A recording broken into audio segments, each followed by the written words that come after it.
Nuestro país está transitando a ser un país eminentemente urbano.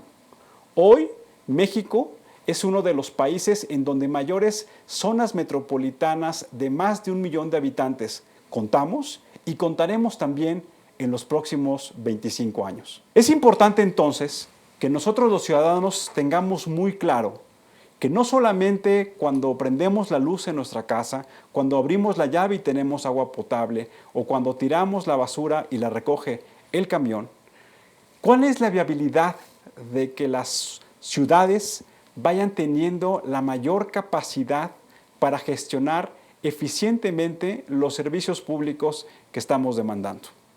A mí me toca vivir en la Ciudad de México y hemos visto cómo en los últimos años se ha venido redensificando la ciudad, es decir, se ha venido poblando hacia construcciones mucho más verticales, como colonias de la Ciudad de México, en donde existían casas, las están tirando y hoy las están convirtiendo en edificios. Y la pregunta que nos hacemos, ¿con qué agua, con qué luz y con qué servicios públicos vamos a satisfacer esas nuevas colonias en donde antes la densificación, el número de habitantes era mucho menor al que hoy de manera exponencial está creciendo?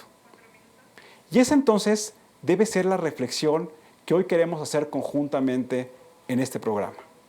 ¿Qué es lo que tenemos que hacer nosotros los ciudadanos para hacer que las ciudades sean viables?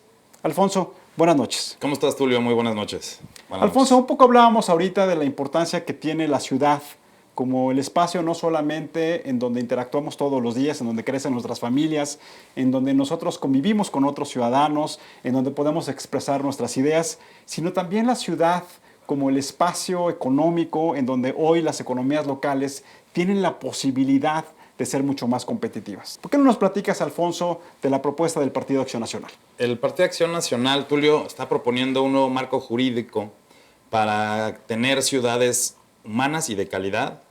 También está proponiendo hacer reformas al artículo 115 y 116 constitucionales, en las que se propondría la creación de zonas metropolitanas.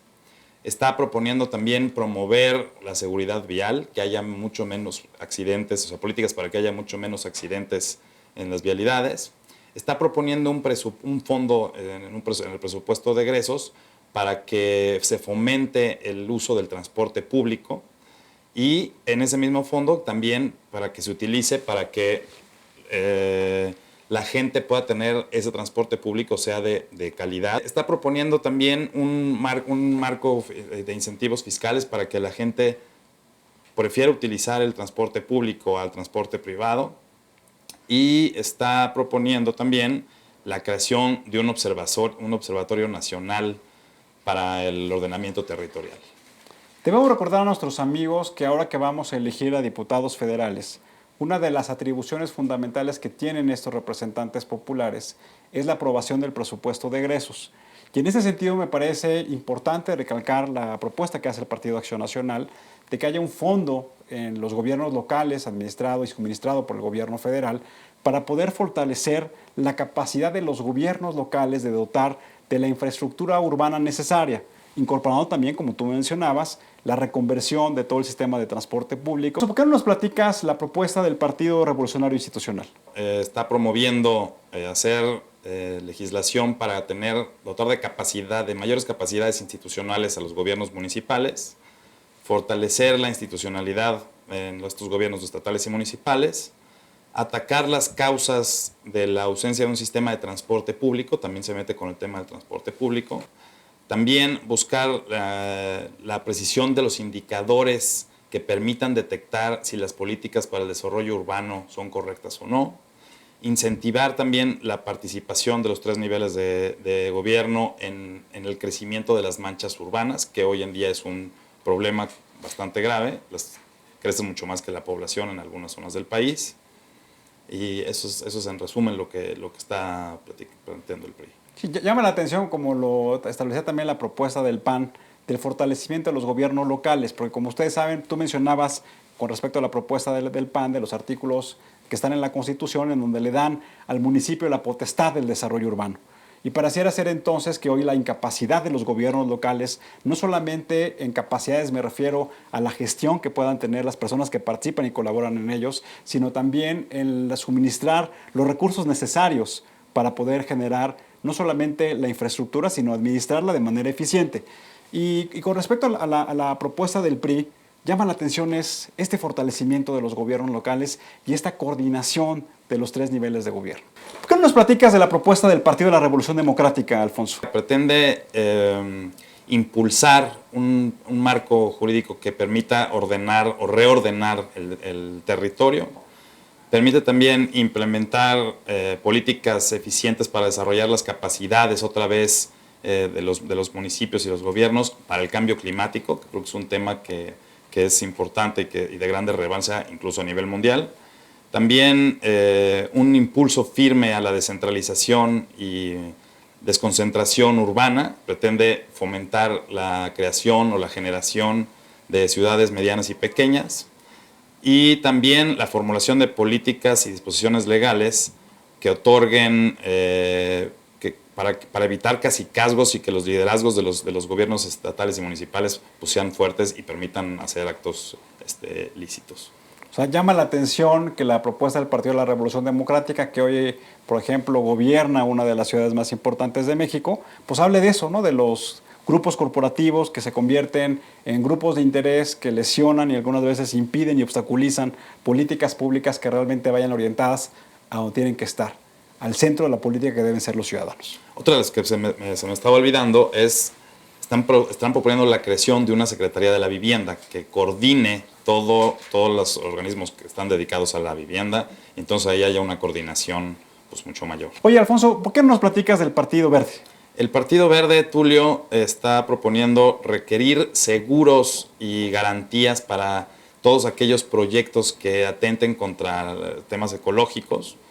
Es decir, que cuando alguien construye una vivienda, construye un edificio, para poder mitigar, en su caso, un impacto ambiental desfavorable, pues que haya un seguro o una garantía. Para nuestros amigos que nos ven, un seguro sería que pagaran una póliza para que en caso de que hubiera un impacto desfavorable, esa póliza cubriera el daño económico que se generara. También proponen hacer compatibles todos los instrumentos de planeación territorial para tener mejor ordenamiento territorial. El ordenamiento territorial sigue siendo un tema transversal en todas las plataformas.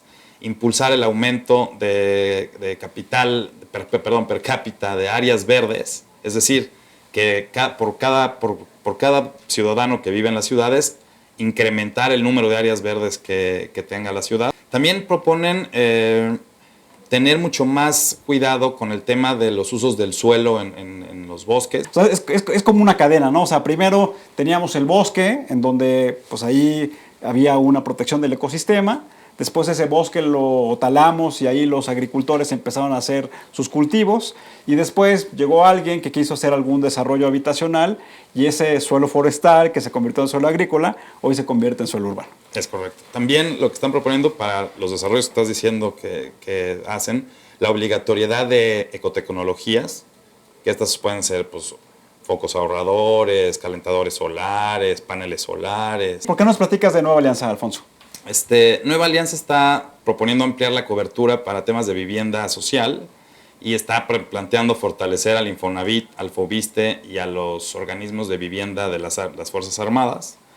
También está proponiendo impulsar un programa de reordenamiento de asentamientos irregulares y que la coordinación con las autoridades locales y municipales y estatales pues también haya una mucho mejor coordinación en temas institucionales. Llama la atención que en el caso de Nueva Alianza estén planteando sí el tema del ordenamiento territorial, pero también estén planteando el fortalecimiento de las instituciones que financian la adquisición de vivienda, como si fuera uno de los principales elementos hoy para poder atender el rezago habitacional del país.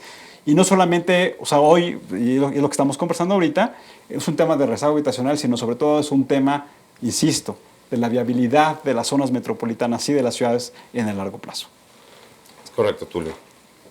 El siguiente, están proponiendo también normas más estrictas para la construcción, o sea, que haya mucho mejores materiales, que las viviendas sean de mucho mejor calidad, y cuestiones así, y están proponiendo ahí algunos incentivos para que esto sea así. Aquí hay dos partidos, estamos haciendo el análisis, y hay dos partidos, Morena y el Partido Humanista, que no hacen propuestas ni en temas de vivienda, ni en temas sustentables, ni en temas urbanos. Creo que omitimos también a Movimiento Ciudadano, y creo que Movimiento Ciudadano tampoco hizo ninguna propuesta en este sentido. Sí, es correcto. Tú le mueves Sudán O sea, tampoco. es decir, de los 10 partidos políticos que están compitiendo en este proceso electoral, solamente 7 hicieron propuestas. Cabe destacar que ni Movimiento Ciudadano, ni Morena, ni Partido Humanista hicieron propuestas claras y concretas en las plataformas electorales registradas. Eso no significa que sus candidatos no se sienten con sus posibles electores a hacer sus planteamientos, pero en la obligación legal que tienen no hay ningún planteamiento en este sentido. Sí. Y el último partido de la lista, que es Encuentro Social, hace un planteamiento como bastante fuerte, y lo que está planteando es hacer acciones hasta incluso penales para quienes atenten contra, atentar contra ríos y temas industriales de contaminación, contra ríos, contra mares, contra el ecosistema. Entonces, eso es lo que está proponiendo Encuentro Social. Pues en resumen, amigos, lo que podemos observar es que hay 3 temas transversales que los partidos políticos están coincidiendo. Por una parte, una nueva marco jurídico para un mejor ordenamiento del territorio. Por otra parte, dar un énfasis importante en la evaluación del impacto medioambiental y poder contener este crecimiento horizontal de las ciudades de nuestro país. Hoy ciudades de nuestro país están creciendo de más de 1 millón de habitantes. Las ciudades pequeñas están pasando medias y las medias están pasando a zonas metropolitanas. Y un tercer elemento que también nos llama mucho la atención, que tiene que ver con la evaluación del impacto medioambiental, pero sobre todo con el uso eficiente del agua y de la energía. Un último elemento, el fortalecimiento de los gobiernos locales como los responsables de la gestión de este esquema y su interrelación con los gobiernos de los estados y el gobierno federal. Alfonso, muchas gracias por acompañarnos el día de hoy. Seguiremos platicando con las propuestas de los partidos políticos para otros temas que nos llaman mucho la atención y que son muy importantes para la vida cotidiana del ciudadano. Gracias a ti, Tulio. Buenas noches. Hoy nos acompaña José Luis Luege, que es el presidente de Ciudad Posible. José Luis, muchas gracias por acompañarnos. Al contrario, gracias, Tulio, por la invitación. Me gustaría preguntarte, ¿qué es para ti ser un buen ciudadano? Bueno, para mí un buen ciudadano es el que, además de preocuparse, como hacemos todos, por el bienestar personal y de nuestras familias, nos preocupamos también por los problemas de la comunidad y participamos directamente en ellos. Ahí es donde lamentablemente se rompe la cultura cívica de los mexicanos y se nos olvida que además del bienestar de nuestra familia está también el bienestar de la comunidad. ¿Qué es para ti una ciudad posible? Bueno, una ciudad que tenga viabilidad y que sea sustentable en el largo plazo. El problema de la Ciudad de México, que es el tema central de nuestra organización ciudadana, estamos enfocados en la generación de políticas públicas metropolitanas para la Ciudad de México. Hay factores de riesgo muy altos, principalmente en la agenda ambiental, el tema del agua, el tema de la movilidad, el tema del medio ambiente, los efectos del cambio climático, el desorden urbano, el mal manejo de la basura, etcétera, que no están siendo tomados en cuenta. Me gustaría un poco, José Luis, que nos platicaras cuáles son los efectos de este crecimiento desmedido de la zona metropolitana de la Ciudad de México. Podemos ver cómo la misma superficie de los lagos la ocupa una zona urbana desordenada con un crecimiento anárquico, en donde hemos no solamente ocupado todas las zonas de inundaciones naturales, sino que ya ocupamos zonas de bosque, áreas naturales, áreas de permeabilidad, o sea, de recarga del acuífero, y eso representa un alto riesgo en cuanto a la sustentabilidad y a la seguridad de la ciudad en el futuro. Entonces, por esa razón, nosotros decimos que se requiere una política metropolitana. Si me permites, siguiendo un poco el análisis que hizo Alfonso, nosotros nos dedicamos a revisar las plataformas, pero para el Distrito Federal. Y efectivamente, ¿Y qué encontraron, José Luis? Son 10 partidos políticos, nada más que en el DF se presenta, además de la plataforma legislativa, teóricamente una plataforma por cada una de las 16 delegaciones. Teóricamente, porque en realidad es un copy-paste, son idénticas las plataformas de las 16 delegaciones. Aunque son muy distintas cada problema de cada delegación. No podrían tener la misma plataforma, digo yo. Pero además algunos partidos tampoco presentaron la plataforma de las 16 delegaciones. Entonces, nosotros arrancamos una campaña que se llama, es un hashtag candidato sostenible. y al que puedes entrar a través de la página web y de nuestra cuenta de Twitter y de Facebook, para que el ciudadano se manifieste, opine, y también estamos pidiendo una firma a los candidatos de todos los partidos de una agenda ambiental sustentable para la ciudad. Entonces, tratamos de poner nuestro granito de arena, igual que ustedes, Tulio, para que la gente tenga mayor información y mayor razonamiento del voto. Ahora, Ciudad Posible está concentrada no en toda la agenda, digamos, de sustentabilidad, sino básicamente en la parte ambiental. Nosotros nos hemos concentrado en tres grandes, digamos, temas, que son agua, que es el que más preocupa, energía y movilidad o transporte, ¿no? Recientemente realizamos un foro sobre la modernización energética de la Ciudad de México y resultó que no hay agenda de energía en la ciudad y que la Ciudad de México tiene esquemas de energía del siglo XIX. El principal problema de esta ciudad es el abastecimiento de agua. Esto que vimos aquí de una ciudad lacustre, porque era un valle lleno de agua, no solamente los lagos, había ríos, manantiales, o sea, teníamos agua suficiente.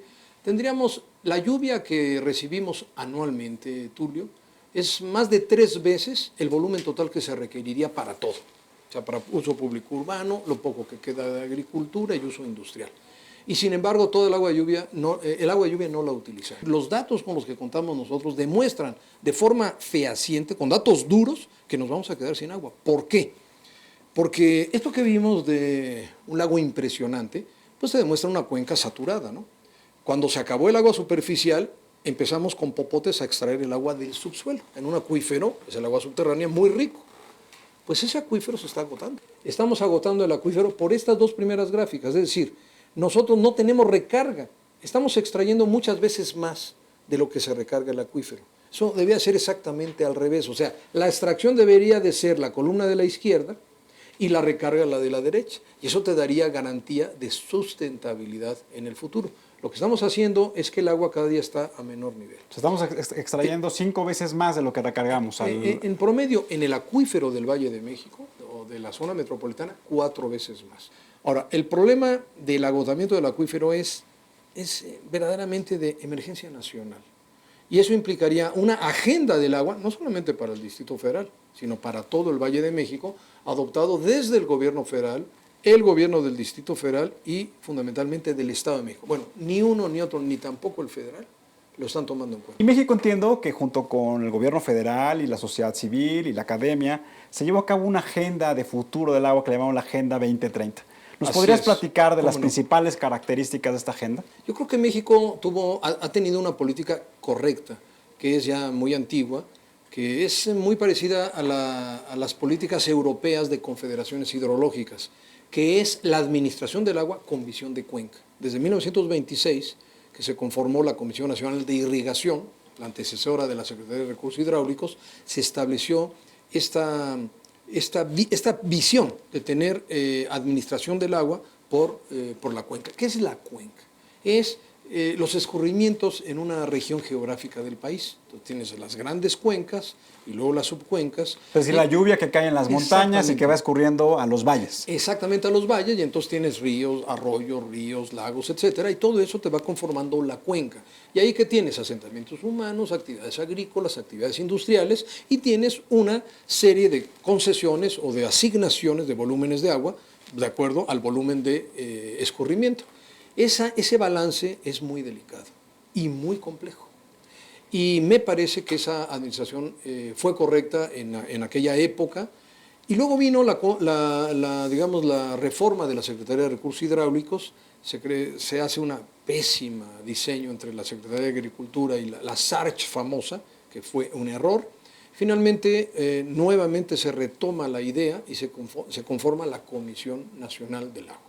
Cuando a mí me toca ser el director de la comisión, yo retomo toda la visión de Cuenca, toda aquella vieja visión, y establecemos una agenda con visión a 30 años, que le llamamos Agenda 2030, Agenda del Agua, AA, Agenda del Agua 2030.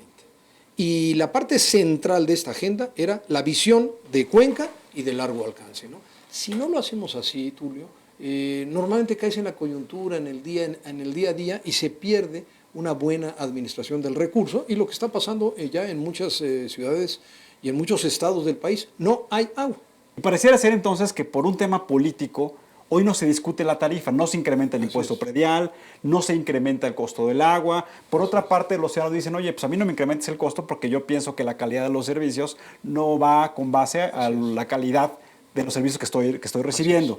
Pero pienso que eso debe ser también la agenda, José Luis. O sea, claro, y eso es lo que tenemos que buscar todos los ciudadanos, presionar a los gobiernos, pero también un cambio radical de mentalidad, ¿no? Yo creo que la fórmula está en la medición, en la mejora del servicio, sobre todo que sea constante, que tú tengas agua las 24 horas del día, que eso es muy importante, que el agua sea de calidad, que sea agua pura. Yo siempre he dicho, el agua, cuando yo estuve al frente de la Conagua, yo bebía agua de la llave, porque tengo la absoluta seguridad de que el agua estaba bien, porque lo certificaba diariamente. El agua que proviene de Cutzamala, que estaba bajo mi responsabilidad. Pero ¿cuál es el problema en la ciudad? Que se nos olvida, tenemos esta política de llenar tinacos. ¿Sabes que en Europa eso no existe, ni en Estados Unidos? O sea, las tuberías están presurizadas y tú recibes el agua a presión, no hay tinacos. Se nos olvida que el tinaco hay que limpiarlo de vez en cuando. Entonces, abres un tinaco y dices, ¿qué es esto? O sea, una porquería de que no lo han limpiado en 20 años, ¿no? Entonces el agua no es potable. Pero bueno, si tú cuidas esos pequeños detalles, tienes agua de calidad. Pero el tema es, yo digo, con la tarifa aprobada, que haya medición de tu consumo. Y de acuerdo a lo que está medido de tu consumo, ese sea el cobro autorizado. Así de simple, nada más paga lo que tú consumes. Con eso sería suficiente para tener un mejor servicio. me gustaría preguntarte finalmente, ¿qué sugerencia harías a los ciudadanos para que tengamos una ciudad viable en el futuro? Bueno, mira, yo creo que lo más importante es la organización. El ciudadano tiene que participar. Yo tengo muchos amigos, familiares que no les interesa participar porque no se sienten atraídos ni por los partidos ni por los políticos en general, ¿no? Entonces, tienes que participar en tu colonia, en tu manzana, en la problemática de tu delegación. José Luis, nos quedamos con esa idea. Así te es. agradezco mucho tu participación, te Muy agradezco importante. mucho la actividad de Ciudad Posible y en los cargos que tengas tú de elección popular, pues que lleves la voz de los ciudadanos. Muy bien, muchas gracias.